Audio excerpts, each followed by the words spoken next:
बच्चों, आज हम अपनी वसंत की किताब का पाठ 11 रहीम के दोहे इसको पढ़ेंगे।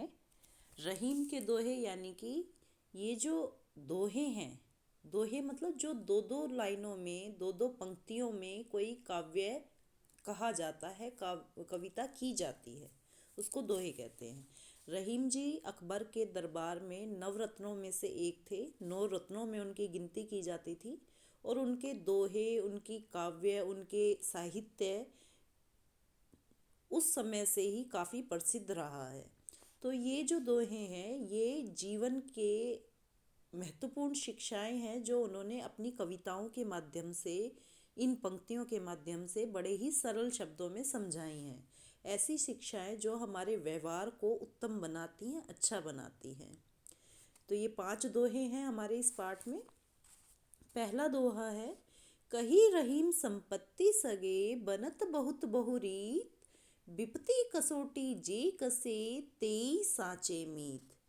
इस दोहे के अनुसार रहीम जी कहते हैं, कही रहीम यानी कि रहीम जी कहते हैं संपत्ति सगे, यानी कि जब हमारे पास संपत्ति होती है, पैसा होता है, धन दौलत होती है, तो हमारे सभी लोग हमारे सगे बनने का प्रयास करते हैं, हमारे मित्र बनने का, हमारे रिश्तेदार बनने का प्रयास करते हैं।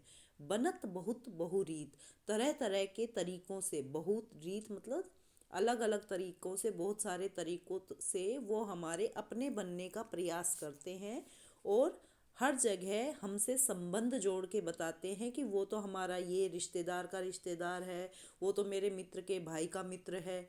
इस तरह से जब हमारे पास धन दौलत पैसा होता है, हम अमीर होते हैं, तो सभी लोग हमसे अपनी रिश्तेदारी, अपना नज़दीक का संबंध बताने का प्रयास करते हैं, नज़दीक रहने का प्रयास करते हैं।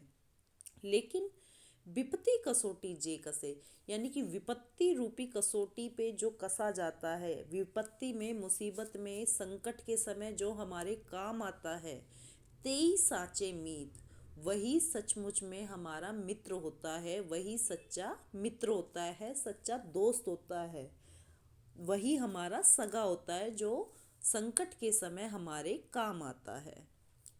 तो इसका अर्थ ये था। अब दूसरा दोहा है, जाल परे जल जात बही तजी मीनन को मोह, रही मन मछरी नीर को तौ न छाड़ती छो।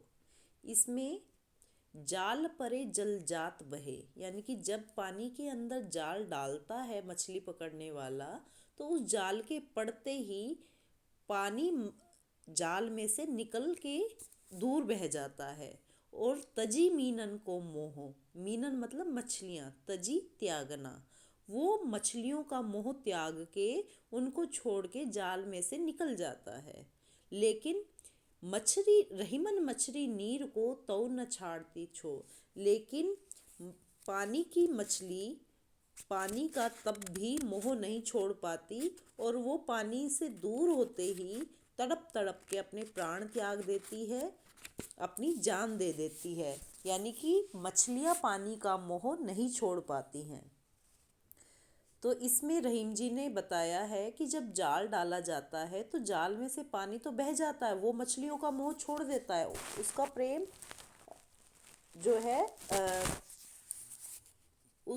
पानी का जो प्रेम है मछलियों के प्रति, वो उत्तम नहीं है, वो उसको तभी त्याग देता है। लेकिन मछलियों का प्रेम अनुकरणीय है, उनका मोह उनका मोह जो जल के प्रति है वो इस तरह का है कि वो अपने प्राण त्यागना मंजूर करती हैं, लेकिन पानी से अलग होना उनको मंजूर नहीं है। तीसरा है, तरुवर फल नहीं खात है, सरवर पियत न पान, कही रहीम परकाज हित, संपत्ति संची सुजान। यानी कि तरुवर यहाँ कहा गया है पेड़ को, तरुवर का अर्थ होता है पेड़। पेड़ जिस प्रकार अपने फल खुद नहीं खाता है, कोई भी पेड़ अपने फल खुद नहीं खाता। सरवर पियत न पान, सरवर यानी कि तालाब, तालाब अपना पानी कभी भी खुद नहीं पीता है। कही रहीम प्रकाज हित, रहीम जी कहते हैं इसी तरह से प्रकाज हित, दूसरों के कार्यों के लिए, दूसरों के भले के लिए, दूसरों के काम आने के लिए संपत्ति संची सुजान, जो सज्जन व्यक्ति है वो संपत्ति को रखते हैं, संपत्ति को इकट्ठा रखते हैं, पैसे को रखते हैं ताकि वो किसी के काम आ सके, जो सज्जन व्यक्ति है।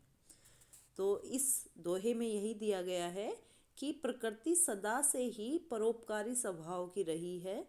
जिस तरह से प्रकृति के एक ये अंग है वृक्ष और तालाब, और ना तो वृक्ष अपना फल खुद खाता है और ना ही तालाब अपना पानी स्वयं पीते हैं, तो उसी तरह से सज्जन लोग भी अपनी संपत्ति का प्रयोग दूसरों की भलाई के लिए करते हैं। अगला है, थोथे बादर कुआर के ज्यों रहीम गहरात, धनी पुरुष निर्धन भय करे पाछली बात। कि थोथे बादर कुआर के, कुआर का महीना होता है जब बादल खूब गहरा जाते हैं, खूब गरजते हैं, लेकिन बारिश नहीं होती, तो कुआर के बादलों को थोथे कहा गया। थोथे यानी कि जिनके अंदर पानी नहीं भरा हुआ होता। तो जिस तरह से वे बादल गहरा के गरज के चले जाते हैं लेकिन बरसते नहीं हैं, उसी प्रकार से जो धनी पुरुष अब निर्धन हो गए हैं, अब उनके पास पैसा नहीं है, संपत्ति नहीं है, समाज में इज्जत नहीं है, वो लोग पिछली बातें कर कर के अपने आप को बड़ा दिखाने की कोशिश करते हैं, अपनी संपन्नता की बातें कर कर के दूसरों को प्रभावित करने का प्रयास करते हैं। तो इस दोहे के द्वारा यही बताया गया है कि ऐसे बड़बोले व्यक्तियों की बातों का विश्वास नहीं करना चाहिए। जिस तरह से कुआर महीने के जो बादल होते हैं वो बरसते नहीं हैं, केवल गड़गड़ा जाते हैं और घेर के आकाश को चले जाते हैं बिना बारिश किए, उसी तरह से जो लोग पहले धनी थे लेकिन अब उनके पास कुछ नहीं है, जो बड़बोले लोग हैं, उनकी बातों का विश्वास नहीं करना चाहिए। वो सिर्फ बातें बनाना जानते हैं, वो किसी की मदद, किसी की सहायता करना नहीं जानते। अगला है लास्ट, धरती की सी रीत है शीत घाम और मेह, जैसी परे सो सही रहे त्यों रहीम यह देह।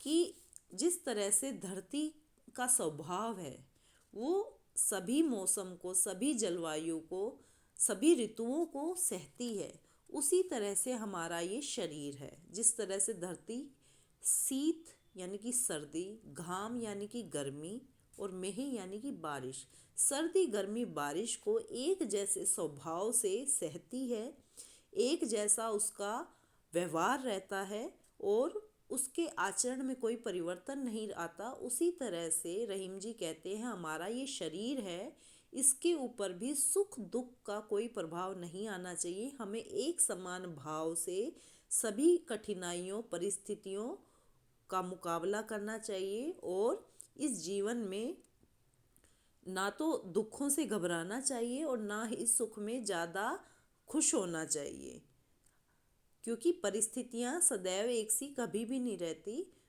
परिस्थितियाँ बदलती रहती हैं। इसलिए हमें भी धरती की तरह सभी परिस्थितियों को एक समान भाव से ग्रहण करना चाहिए। ये हमारे पाठ के 5 दोहे थे जिनके अर्थ मैंने आप सबको समझाए हैं।